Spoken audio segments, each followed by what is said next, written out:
हम नहीं चाहते कि हमारे इदारों पे जो कि गैर सियासी हैं, जिनको गैर सियासी होना चाहिए है, उनके ऊपर सियासत के कोई दाग आए, क्योंकि वो इदारे को कमजोर करती हैं। एंड वी वांट आवर यानी कि इंस्टीट्यूशंस टू बी स्ट्रांग। देखे ना मेहरबानो साहबा, माफ करिएगा आपकी बात यहाँ काट रही हूँ, बट जहाँ आप लोग इतनी तनकीद करते रहे इसी इस्टेब्लिशमेंट पे, आप लोगों ने ऐसे ऐसे गुफ्तगू की जो हम टेलीविजन पे दोहरा नहीं सकते। अब आप सडनली कह रहे हैं कि आपको इदारे की बहुत फिक्र है, आप नहीं चाहते कि इदारा जो है उसके ऊपर छींटे पड़े, तो कोई पॉलिसी में तो तब्दीली हुई है?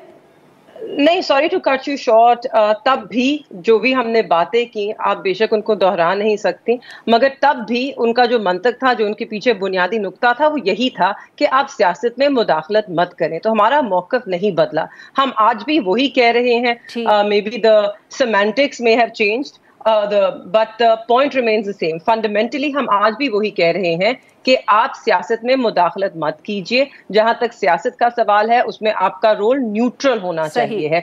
आपको किसी एक जमात की तरफदारी नहीं करनी चाहिए, पुष्टपनाही नहीं करनी चाहिए है।